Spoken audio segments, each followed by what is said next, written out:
Hello, everyone. And again, welcome back to Minding My Mental Health. I am Tanitria Williams, licensed professional counselor and mindset coach. And guess what? We are back with part two, talking about singles and mental health. And we have the amazing, the wonderful Julie Husbands, who was with us for part one. And so we wanted to come back and continue the discussion because we believe there was so much good information. It helped a lot of people. So we wanted to continue this conversation. You guys know what I want you to do. I want you to hashtag live. If you are watching live, you will know you're watching live because the red button in the top will have live at the top. Hashtag live, let me know, but also let me know where you're watching from. I want to know the reach of the broadcast. And if you're watching the replay, hashtag replay. And again, let us know where you are watching from. Tag your friends, share this to your groups, tag all of your single friends. Go back and find part one and check that out. We actually, after last time, we talked after the broadcast and we said we got to come back and do this again. We have to have a part two. So that's what we're doing. We're starting this discussion or continuing this discussion because we believe it's so powerful. Again, tag, share, all of this great stuff because we know you're going to get a lot of good knowledge. One of the things that someone said was, what does being single have to do with mental health? And so I want to kind of reiterate why I'm talking about these things, right? First of all, our Yeah. mental health is really a thread throughout our whole life. Mm-hmm. Every Our mentality, the way we think about our singleness, if we're in a relationship, if we're parents, if we're a student, all of that impacts our thinking, and our thinking impacts all of those things as well. So I thought it was very important that we are clear on everything is really connected to our mental health. But the real reason that I wanted to do this was because I saw so many of my single sisters in particular. I'm going to be honest, it was more women that I saw really getting depressed, anxious, fearful Mm-hmm. is probably the main emotion that I would see because they're feeling like they're not going to find someone I don't want to say necessarily that they're all desperate, but it's a serious, it's a strong desire for a lot of women to be in a beautiful relationship. And because that doesn't or that hasn't happened right now, it can be really discouraging. So we wanted to come and talk about not just I can't just tell everybody how to get a man because I don't think there's a 1-2 step formula. But what we can do is talk about how to thrive and live your best life in your singleness, right? And how to prepare your heart to be in a healthy relationship because I think that's also important, Julie. Sometimes, and we touched on Mm-hmm. that the last time, Yeah. sometimes we're ready or we're saying we want something, but our heart is actually not in position to be open to a relationship. You may be guarded. You may still be angry from two exes ago. You may be, defensive because of all of those things. And so we want Yeah. to talk about how you heal so that you are open and in a really beautiful place so that you are ready for love when love comes. In fact, Julie, I think that would be a great place for us to start. Okay. Let's talk about that a little bit. We both talked about having guards up the last time we had this conversation. Yeah. Um, what are some ways that a woman could tell that she's guarded?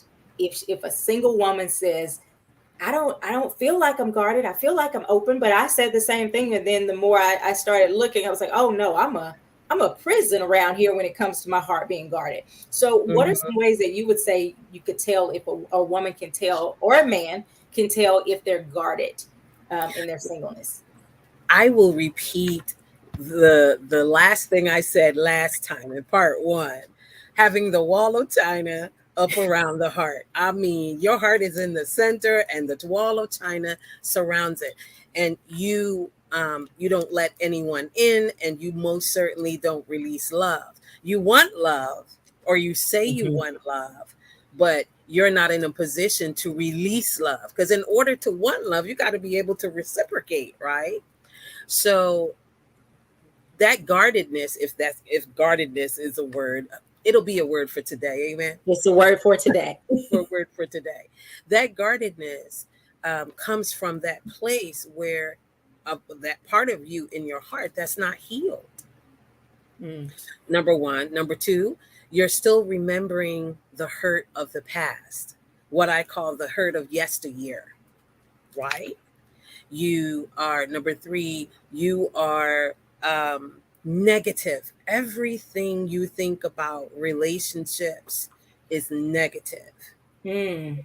Every word, every descriptive word is negative. So those, I would say, those are the three top things that I would say that a person is guarded, because it's a defense mechanism, right? It It's a is, def- it's a absolutely. it's a defense mechanism because you're still afraid.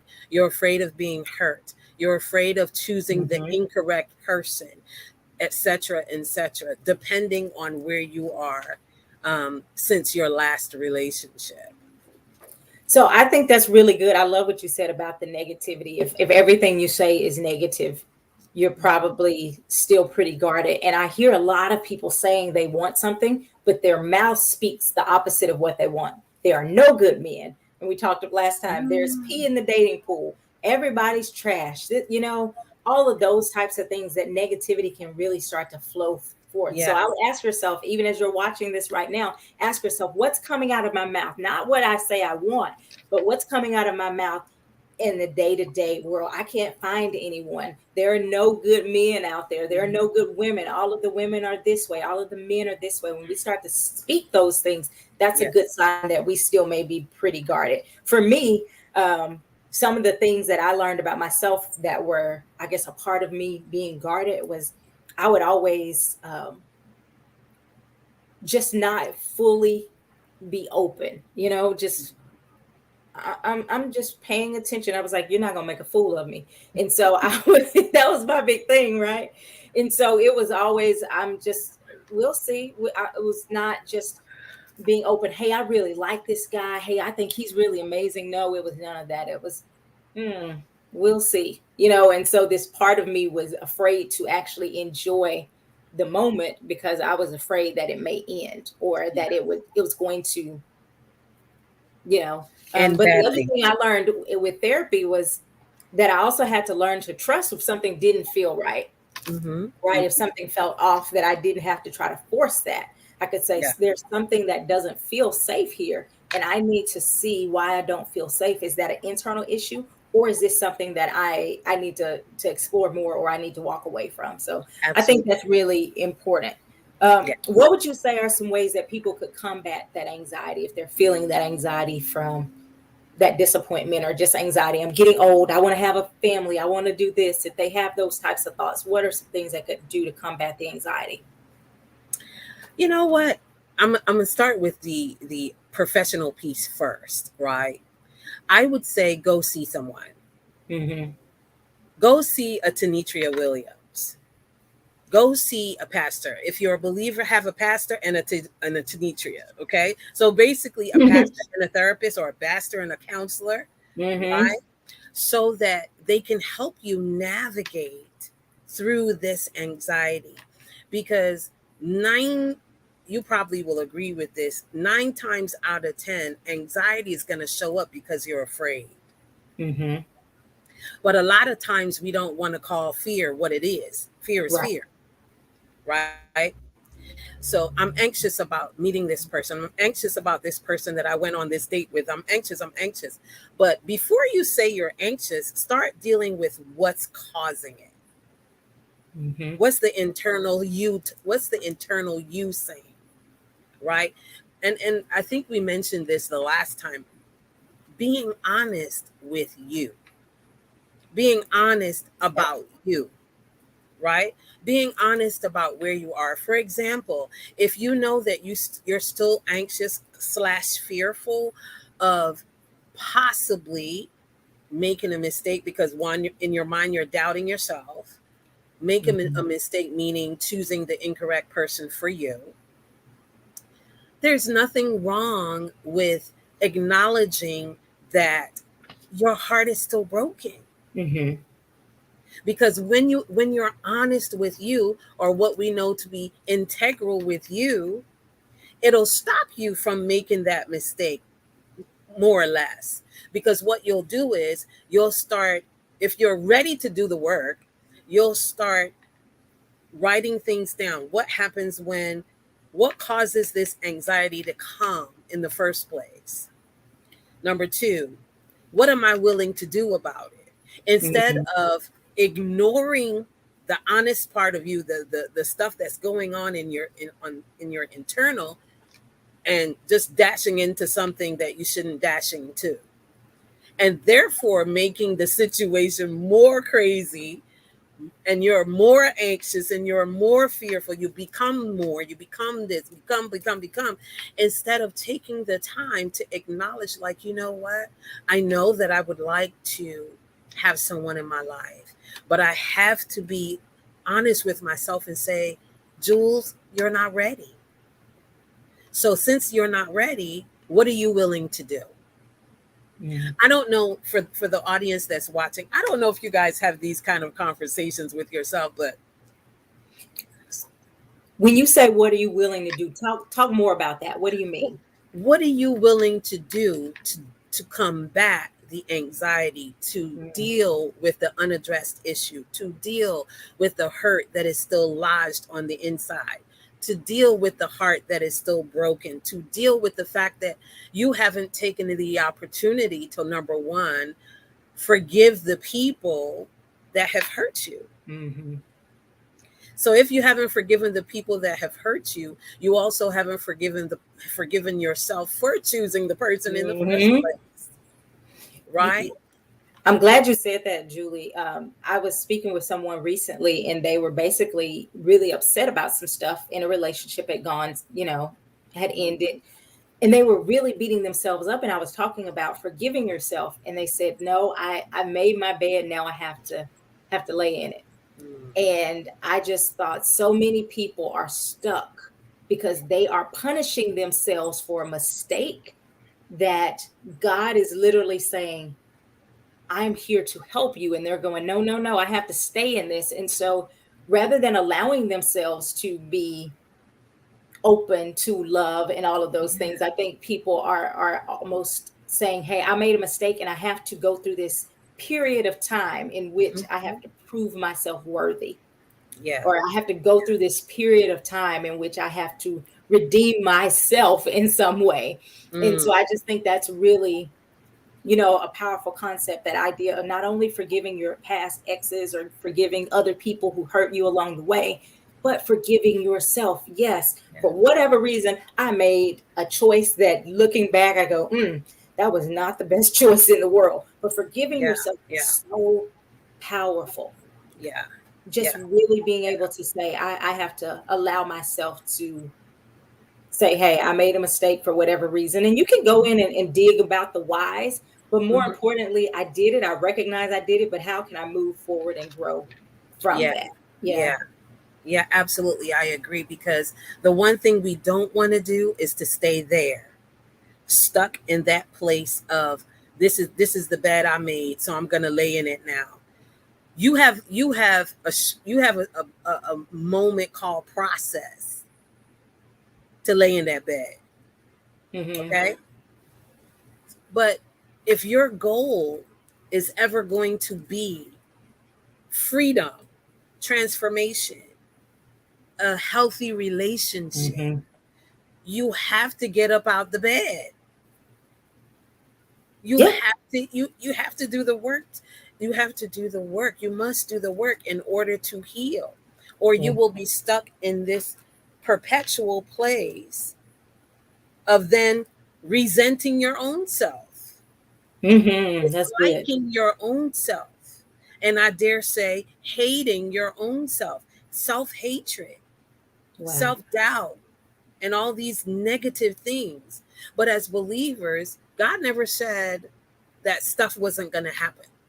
He Right. never said we weren't going to get hurt. And he also didn't say that we weren't going to be the villain in somebody else's story. Right. Okay? What he did say, that he came that we might have life and have it more abundantly, to the full, till it overflows. However, the work is ours. The responsibility to do the work to get to the place of healing is ours. Hmm. So we have to be able to reposition, to pivot, right? Hmm. And once we forgive ourselves, I think that's the beginning of the journey to freedom. Yeah. But you have to make a decision to do that. So, what would you say? How do you protect your mind from making, I guess, irrational decisions out of fear of being alone? How do you protect yourself from doing that? everybody's different. So everybody might have, most people might have their own strategy, right? Um, of course, we would love for everybody, if, as a believer, to start out with the word, speaking the word to yourself when the thoughts come, when the anxiety comes, having a scripture that you know that Mm-hmm. you can release to help you through dealing with that part, right? Also, of course, again, everything starts with a decision, making a decision that, you know what, I've been around this mountain long enough, Mm-hmm. and I can't keep doing the same thing expecting different results. It's not going to happen. You know what I'm saying? So Yeah. at the end of the day, what are you willing to do? Again, there's that question. What are you willing to do to be free? What are you willing to do to combat the anxiety, the fear, Mm-hmm. so that you can get to that place of loving like you've never been hurt, Yes, that's such a beautiful thing. right? Loving like you've never been hurt. And I want to say, as far as you are, Tanitria, that every time I see you and your new husband, I am in awe of God. I am in awe of God and how he did the whole thing, because you did the thing, Kevin did the thing. So he did the thing on his part, because this is for women and men too. Kevin did what he had to do. You did what you had to do, and y'all came together. And you're like, okay, listen, this is what happened. This is what I did. This is where I am. And he's like, this is what happened. This is what I did. This is where I am. Are you okay with that? Can we rock with that? Okay, let's move forward. And of course, God is in the epicenter of that, because you're both believers Mm-hmm. and you want what God wants. And I think at this point that you were like my person that I would share with people. Listen, do you want to begin the road, on the road to freedom, so that you can love like you've never been hurt? Watch Tanitria Williams on Thursdays. Yeah. And it's not because I'm talking to you, but because I've seen your journey. Mm-hmm. And you've shared your journey, a part of your journey with me, right? So, and by the way, thank you so much for another opportunity to sit with you as we go through, we talk about the, singles and their mentalness. I forgot to say that, their mental health, excuse me. Thank you for joining, of course. I do think, like you were saying, there's so many people who are not not willing to give the process even a chance. You know, you said love like you haven't been hurt. They're like, nope, I've been hurt. I won't go through and try loving from that place. And so being open to doing that. But I think the other thing is actually being honest with ourselves. And I know we talked about this the last time, but if we're honest with ourselves, a lot of times we can avoid a lot of things. But I think so Absolutely. much of what is taught, particularly to women from the church perspective, but even in a larger society, Hmm. you have to be able to do these things, right? Yeah, So there are certain expectations that women have of what they have to be in order to be ready or worthy of a relationship. Can we talk about some of the things? What are some of the crazy things you've heard over the years that have been taught to women or men that really is probably detrimental when you look at it from an objective standpoint? oh wow. The list is long, sis. I just remember Okay. hearing people say stuff like, if you can't cook, what do you think a man is gonna blah blah blah? And it was like that was the ultimate. If you couldn't cook, you could not be a wife. And the more Yes, I've looked at life, I'm like, it's so many wives out here that can't cook. It's so I many know wives, some. good wives, happily married wives. I'm not talking about some wife and the husband is complaining all day. Hmm. I'm talking Hmm. about a man who says, I don't care if she can cook. I was cooking before I met her. Or she cooks this, I don't like that, but I cook this. Like those types of things were being so heavily pushed that if you Yeah. can cook, if you can do these things, you're wife ready. Emotionally, they Hmm. may have been damaged. Yeah. Emotionally, they Yeah. may have been scarred, but It was, I can check this box, I can check this box, and Mhm. this. Um, let's talk about some of that stuff that you've heard over the years from what is it, dating coaches. Mhm. This industry is huge when it comes to singles. It's Yes. huge Yes. industry. People are making money hand over fist Yes. in this Yes. telling women how to get a man kind of thing. What's damaging out there, Julie? Oh my gosh. I love it that the number one is the one that you just said. That is actually, I heard somebody tell me that recently. There's still men that are still thinking that, right? And I'll say this real fast. I know women that are married and have been married, went into the marriage not knowing how to boil water, right? The other thing that I heard is you have to have your money stacked because he's going to want you to have all your money in a row. Yep. He's going to, you have to have your own house and you have to have your own car and you have to have your boom, boom, boom, boom, boom, all the way down the line, right? And there's some that won't marry someone if they don't have children. If If they they have don't have. children, excuse me, if Mhm. they have children. I want to pause and ask people in the comments. I want to put some stuff in there that you've heard from dating coaches or singles ministries or whatever that's out there that has made you question if you're ready or worthy. You know, again, being able to cook, being able to have this much money saved up, these things. Mhm. What are some other things, Julie?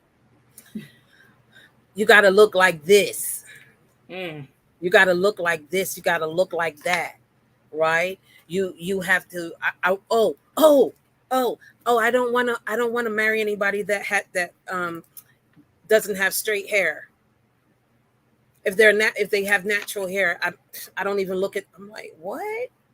You could be missing the best wife of your life because there's more to us and to the brothers too. There's more Hmm. to us than the outside of us. Yeah. Because at the end of the day, the outside is going to change. In year 20 of your relationship, do you think your outside is going to look the same as when you were 25? No, it's not. Okay, I'm so sorry. But we have the list is long, Denidria. The list is long, and and they're all negative to me. Hmm.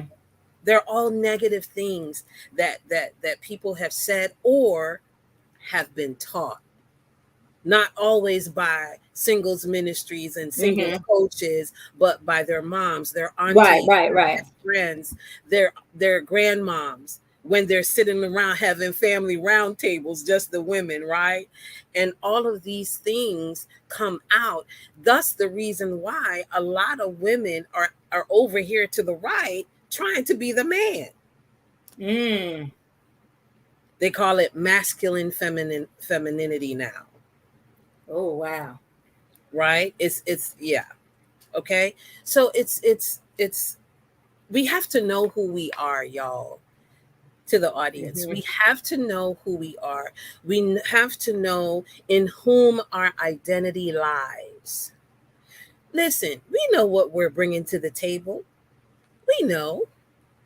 The brothers do too. The gentlemen Yeah. do too. They know what they're bringing to the table. We just have to decide if we're a fit, if we're a good fit for one That's another. right. I want the guys, if we have any guys watching, let us know some of the stuff that you've heard because guys also feel a pressure of Yeah. I have to have this much money before I can talk to a woman. I have to have these things in this order. And again, I don't think we should just go any kind of way into, No. like, Hmm. I'm barely making it and I'm trying. No, I think Yeah. that there is some wisdom in saying, hey, I have some things I want to work on individually before I Hmm. connect with someone else in that way. But the idea of he's got to have six figures and he's got to have this certain body or she's got to have this certain body and it has to be these specific things. Sometimes I do think we are missing out on, hey, this person is amazing and they are attractive. Um, And they they just are so happen to have, right, right, right, and right? attractive. And I'm not necessarily just talking the physical. There Yeah, is that yeah, emotional attraction as well. absolutely, absolutely. And it, Um, and I can I say this real Go ahead. quick, because I don't think this is talked about a lot. You know, as we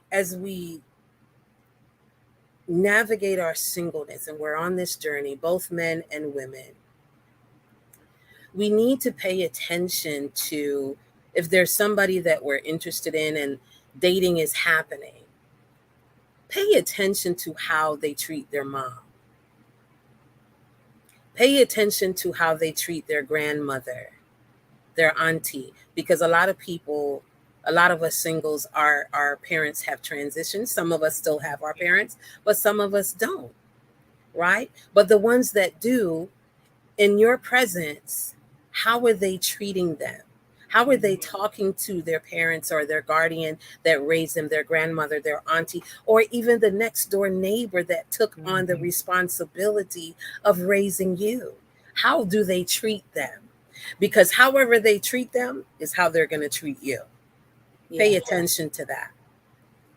So Julie, let's talk about what are some things that you feel like need to be transformed in the industry. Like, how do we shift this idea of I have to check all of these boxes to be worthy to being in a place where we really can just be happy and thriving.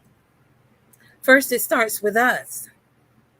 It Hmm. starts with us. How do you feel about you? Do you love you? Do you think you're fly? What do you make? What do you drive? Do you not drive? Do you? Yep. I mean, I'm saying it that way because it starts with us. No matter where we are, no matter how many much money we're making, how no, if our heart is broken or we're on our way to our healing process, in our healing place, right? We we have to start looking at things differently, with a different mindset, Yeah. right? We can't just keep thinking about, oh, this is how I've done it for this amount of years, this is how I've done it. No, if you want to step into something new, aka new relationship, it has to start with you. You get to say, I bring this value. Yeah. So this, like destroy the negative, right? The negative narrative. Start there and build a different narrative as you go. You know what I mean? As you go through the process of becoming, whole and healed. Yeah. I like that. What do you say about we talked a little bit at the end about expectations. Yeah. Um, there are people who come in with really a lot of different crazy expectations, and some of them are very rational.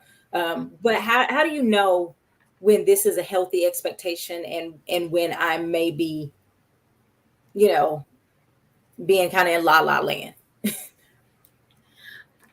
I believe that a lot of us, male and female, as singles, we have expectations based on what we have imagined.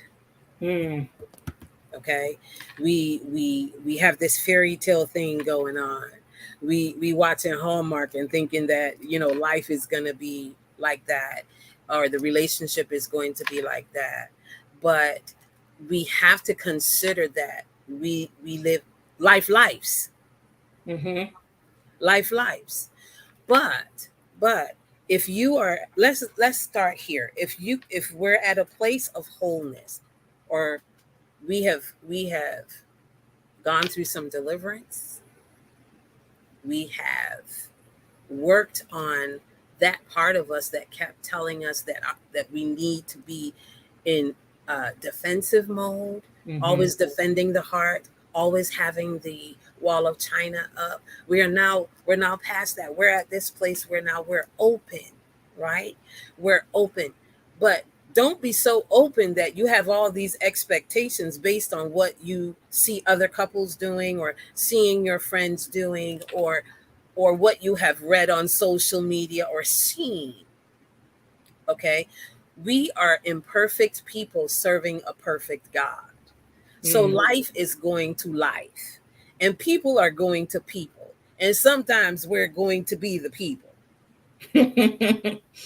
right? Yes. Sometimes we're going to be the people. However, there is a light at the end of the tunnel.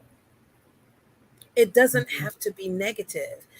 However, fairy tale la la land, that's not how a relationship is going to grow.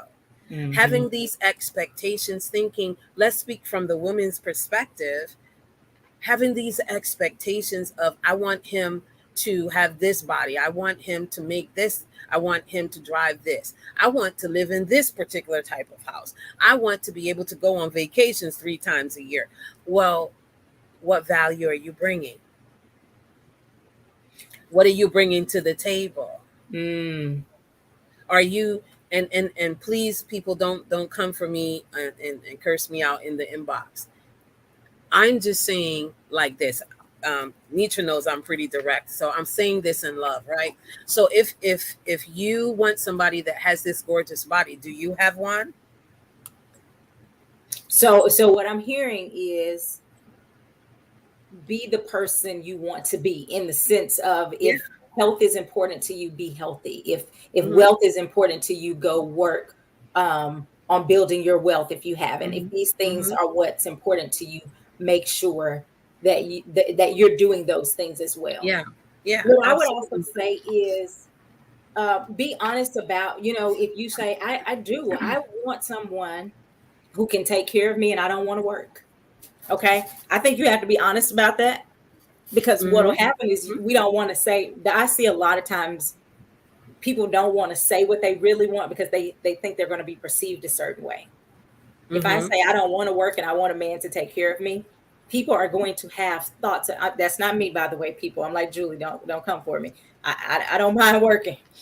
I'm saying, if that's your desire, it's okay for you to say that, because you Mm-hmm. can say that to the guy, and the other guy has a right to say, well, I want someone that's going to be working. Or some guys will say, absolutely, that's cool. I want somebody that's not working, that's going to stay home and going to do these things. But you have to be honest with yourself as well to be able to say, this is what I want. This is Yeah. not what I want. Otherwise, you get in and you say, oh no, I think we should go partner and everything 50-50. And you get in there, in reality, you're saying, I really want somebody to take care of me. And Mm-hmm. you're not honest with yourself or them. And you get disappointed, and so do they, because they're expecting somebody Yeah. to come in working, and you're Yeah. expecting them to retire you in 3 months. Yeah. Those Yeah. two things don't match. And I think that's a big thing of people get in and they're not honest with themselves. We talked about that the last Mm-hmm. time.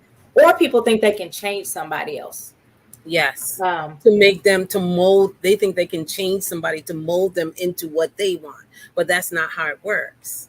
You know yeah. what I'm saying? And I totally agree with you. Be honest. Be honest and say what you would like. And let that person decide if that's what they want Right. to do. That's You right. you know what I mean? But all of these things, don't wait don't wait until you are then in the marriage then to tell the person that. These are all things that you get to talk about when you, not in the first 3 months or first month of dating somebody, because dating is for discovery. We're talking about now you are at a place where you're exclusive, because the man, by the way, ladies, the man is the one who takes the relationship to the next level. And let's be clear, when I say the next level, he is saying to you, I have a purpose in mind, and my purpose is for you to be my wife. So let's just see only each other. That's what I meant. I don't mean nothing else but that. Okay? So, okay, Julie, let me ask this, because I do see a lot of, again, a lot of anxiety coming when a woman will say, I don't know what's going on. We've been dating for this amount of time. I'm not sure what's going on. Is Mm-hmm. it is it healthy for them to say, hey, I need clarity? Is it healthy um, to bring that up? Absolutely. Absolutely. Because who wants to be dating somebody for 13 years and there's no clarity? There's no ring, there's no talk of engagement, there's no talk of marriage. Who wants to do that? Who has time to waste like that anymore? Right? And again, please don't come for me because I know that there are some. But listen, healing is available. You do not have to sit and wait for somebody for 20 years, 10 years, 15 years. You're with this person forever and you still don't know if they want to marry you. No, don't waste your time. Please don't waste your time doing that. You most definitely can ask a question. Where are we going? Now, it's 6 months now. So you know, if you want to ask it 6 months, ask it 6 months. But if you're in a year and you still don't know, there's still no clarity, there hasn't even been a discussion, you need to ask Mm. some questions. Mhm.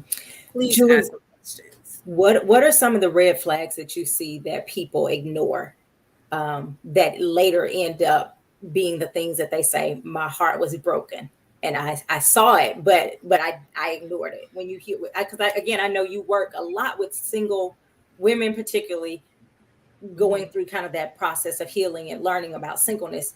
What when they look back, that 2020, what are some of those things that you've heard a lot where people say, I saw it, but I ignored it?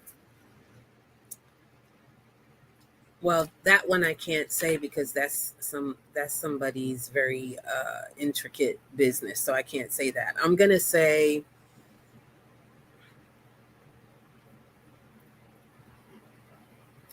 when he would disappear for 2 weeks at a time and then come back like nothing happened, Mm. they still continued the conversation. They still continued dating. And it was a pattern. It So was a consistent pattern. They're mhm. ghosting you for 2 weeks, 3 weeks, sometimes a month, and then they come back, They call that, I think, if I'm not mistaken, I think they call it zombieing. whatever they're calling it these days. So you're down and then you don't hear from them, then they come back to life. Hey, what you up How to? you doing? What you doing? What? Like, sir, I'm gonna need, ma'am, I'm gonna need you because women do it too. So, oh, I'm glad you brought this up because I think this is important. Here's some things I would say people can begin to watch. The zombieing.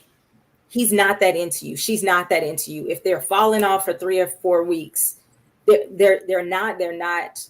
Whether that's because they have somebody else or whatever the thing is, they are not ready to make a commitment. That's okay. Just keep moving. Mhm. Yeah, it's Another thing is okay. called breadcrumbing, and that's when they don't zombie you. They don't stop calling. They just give you Hmm. just enough to Just keep enough. you out Yeah. there. So you're like, I mean, he's seen we have a great time, but then it's just little bitty trinkets of attention. It's just enough to keep you Interested. interested and connected to them so that Hmm. you don't go astray.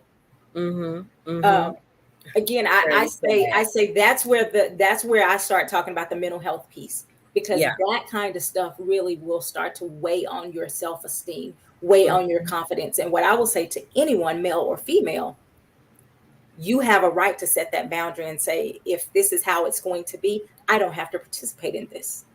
We don't have to just accept Absolutely. what's given. Um, Even Absolutely. people who are connected and they go, we've been together for so long, I don't want to, oh, this is the one that gets me. I've spent so many years with this person. I don't want to have wasted that time. You've You could already say wasted that time. you could consider that wasting time and say, I want to do something different moving forward, or I want Mhm. to keep doing the same thing for another 5 years or 10 years or 15 years. And I think people will do what's important to them. Absolutely.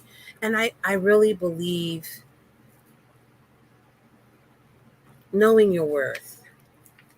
When you know your worth, you won't settle for that type of longevity without questions, Mm-hmm. without clarity. You won't do it. And knowing your worth is doable, ladies and gentlemen. No matter where you are in life, no matter, you can always find out what your worth is. And if you're a believer, God already said that you're valuable. He already said that you're validated. He already said you're confirmed, affirmed, right? And you don't have to settle for less. Again, he said, he has come that we may have life and have it more abundantly to the full until it overflows. Mm-hmm. So that means we don't have to, like you said, we don't have to get uptight because somebody's not that into us. If that person isn't into us, this person over here will be. What happens, Julie? I'm glad you brought that up. What happens when someone's fixated on it has to be that one? What do you think that's about? But I want him. That's their choice. He's not interested in me, but I want him. And I'm not even looking at these other choices over here because I want person A. That's a preference. That's called preference. That's called preference.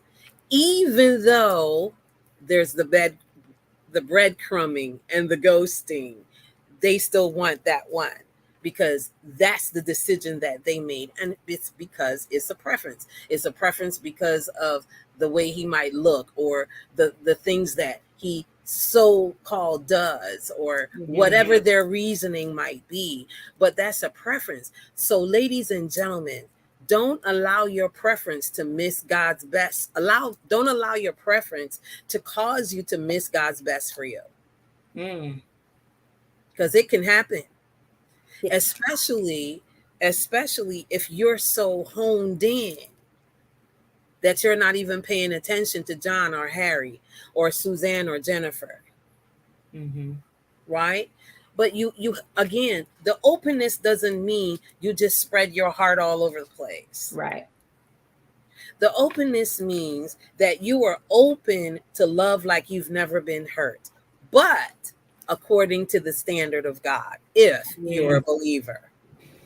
I like what you said about preference. That's a preference. But I also think if you're that person who's saying, I'm kind of stuck on somebody, you have to ask yourself, why am I stuck on someone who is not interested in me? What is it about my heart that wants something that's not available? Why would I open myself up for that disappointment? And sometimes people do it and they attract emotionally unavailable men, and that is, or women. A lot of that is due to past trauma. Their parents may not have been emotionally available, and so they are still trying very hard, desperately, to get attention from someone who has seemingly didn't want it because it's going to feel like a victory to win them over. That if you're that person, or if you know people that way, those are the signs that I need some healing. Because when you're trying to convince, anytime, and this is just life, anytime you have to convince somebody you're worthy, they are not your person. They are not your person. Say it again. So anytime people in the back can hear. You have to convince somebody that you are worthy, they are not your person. They're not your person. Because if I'm convincing, that means I'm tearing my own self-esteem down every time I'm trying to convince you that I'm good enough. Every time I'm saying, but look, I can cook. Look, my grandma taught me her biscuit recipe, and I'm over here and it feels like I'm shucking and jiving and I'm dancing, trying to win the prize of attention from somebody who can't even love me well when I get them, if I get them. Yeah. A person that wholeheartedly wants you, they will pursue you. There will be no ghosting, no breadcrumbing. They will pursue you, and they will make it known that they are interested in you. They will. They most definitely will. Yeah. So we don't have to settle at all. Absolutely. What else is on your mind about singles, Julie? I want them to stop dating married people. Well, tell it like it is then. Okay. Julie says, I want you to stop dating married people. And married people, how about you stop cheating as well? But okay. All right. So Julie said, but I think it goes back, Julie, to what we were just saying. That sometimes is I'm set on that person. I want someone, even though I don't know it. I can't verbalize it. I want someone who's not available to me, that Mhm. can feel safe for some people. Mhm. It feels safe. Yeah. Um, and again, it's not what It's an you really illusion, want. and It's it's not a what you lie. really want. It's what Yeah. you think you deserve, or what you Yeah. think you can have. Yeah. Um, Yeah. what else do you think is the draw of so many single people um, dating married men, One of or dating married people? I don't want to just say men. the biggest thing I would say first off is they just want what they want. Period. No matter who they're attached to, whether they're married or they have somebody. But it takes two to tango, though, right? So you can, if since we're women, if the man is married, first of all, please stop telling folk that God said he's your husband because he's already married to someone else. That's a lie. Please stop lying to yourself. And please stop accepting the lies from the married person that they are going to leave their spouse for you. Mm-hmm. Now, with that being said, please know this. And here, don't come for me again in the inbox. Don't come for me. Please know that if you pursue, or a married person or a married person pursues you, and they just so happen to leave their current spouse for you, it will happen to you. I'm sorry to say it, but it's the truth. And I am watching the tape right now for someone yet again who Mm-hmm. stepped into a covenant they didn't belong to. It was very sad. And now the situation is happening to them. The same thing is happening to them.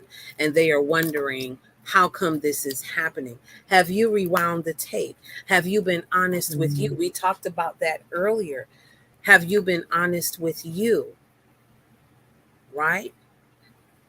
Again, I'm not saying that to be harsh to anyone. I'm just trying to get you all to see as believers and to understand as believers. We're not talking about perfection. We're talking about walking according to the standards of God to the best of our ability with the help of the Holy Ghost. But Okay, I that's what think, I'm talking oh, about. I'm sorry. Go ahead, Julie. No, that's what I'm talking about. I'm just saying, mind how you pursue what's not yours. Mm. I think based on what I've seen, it's still fear. And it's Mm-hmm. not because these people are necessarily like evil people and I'm going to go and destroy a Yeah. family or homes. Right. I don't typically, now I'm not saying those people aren't out there. I don't typically see that. What I see is someone who is genuinely saying, I'm so afraid that I won't find something else, and I'm so afraid of being alone if this is what I can get. And so there are Mm-hmm. still those hurt places in their heart that needs to be healed, to say, Yeah. I'm strong enough to be by myself and be healthy and to Mm-hmm. thrive. I am worthy um, to have love that truly belongs to me. I deserve someone who is proud of me and goes out with me in public. And I deserve these things. Those are internal issues. And I don't want, if someone is on here and you go, I mess with someone who was married, I've done these things, I don't want you to walk away feeling condemned. What I want you to say is, No. there's some work I have to do to Yeah. figure out why I've done this, Mm-hmm. why I accepted this, why I went along with this. But I also want you to know that there is healing available, because there Yeah. really is someone out there that's going to say, no, I want you. Yeah. I Yeah. think you Yeah. are my person. And Yeah. they are really ready to give you beautiful love, right? Mm-hmm. And so I don't want anybody to walk away like, oh, here I go again. Like I said, it's Mm-hmm. so many times I see people and they are really just terrified of being with somebody who actually can love them, because they don't think they're worthy. Yeah. And so, because of the Yeah. past Yeah. trauma, so they get with someone who they already know Mm-hmm. they're Mm-hmm. not going to ever be full. It's a lot of deep Yeah. things A which lot of again, deep this is things. where the mental health piece comes in, because I think when we start to tear down the misconceptions and the lies and the Yeah. fears, we Yeah. start to say, well, I'm really scared that if this one leaves, I really will be by myself. Hmm. Okay, well, And we can being talk by about this. yourself is okay. And I was gonna say, because then you can, but if you're honest about that piece, then you can Hmm. say being by myself is okay. But if you can't even get to the point where I'm Hmm. really doing this because I'm afraid of being by myself, we can't even address that because we don't know that's the real issue. Yeah. And how do you know? How can you? All right. Let me put it like this. Before we're married, we're single. Period. Right. That's how it is. Before you're married, you're not married first. You're single first. So as a single man, as a single woman, being honest with you and telling you, like Nitra said, being honest with you and saying, you know, what is my why? What is the why? Why do I keep choosing this way? Why do I keep having certain preferences? How did I get here? Mm. Asking those questions will begin the healing process. Like Nitra said, healing is available, is always available. But you have to be ready to step into the process to healing. And again, I'm not here to bash, I'm not here to tear down. I just wanted to say certain things that will cause you to pay attention to where you are and where you can be and what you can become. I think that's great. My dog is starting to bark in the background. I think they hear somebody outside. Julie, thank you so much. This Welcome. was really, again, great. I hope people join. Let us know what your takeaways were. Let us know how this helped. Everybody, give some hearts, give some fire for Julie Husbands as she brought the fire again. Thank you so much. Yes, I'm pretty sure somebody's outside. That's So, okay. so again, Thank thank you. This is what happens when you're recording, right? Yes, yes, I appreciate you absolutely. guys. Don't forget to join us back next week for Minding My Mental Health right here every Thursday. We've got some amazing things. If you are looking for, are you guys still doing the singles thing, Julie? On the 29th, yes. Okay, on the At 8 29th o'clock of July. of July. Okay. 8 o'clock, check out the singles Zoom class. If you are saying, hey, I know I need some life coaching, some counseling, reach out to me. I have spots available. I would love to work with you. So thank you guys so much. Thank I love you. you. I will hear from you. I need to set up a time to do another question and answer to. Again, everybody give a shout out to Julie. Julie, any other announcements or anything you have coming up before we end? Oh, no, not at the moment. But they can just follow me along on my primary page at Julie Husbands on Facebook. That's where everything, I post about Okay. everything. So just keep following me there. And thank you so much Thank you. for having me again. It's been wonderful as always. Thank you You're so welcome. much, Julie. I love you. God bless you. And we will see you guys next Thursday. Love you too.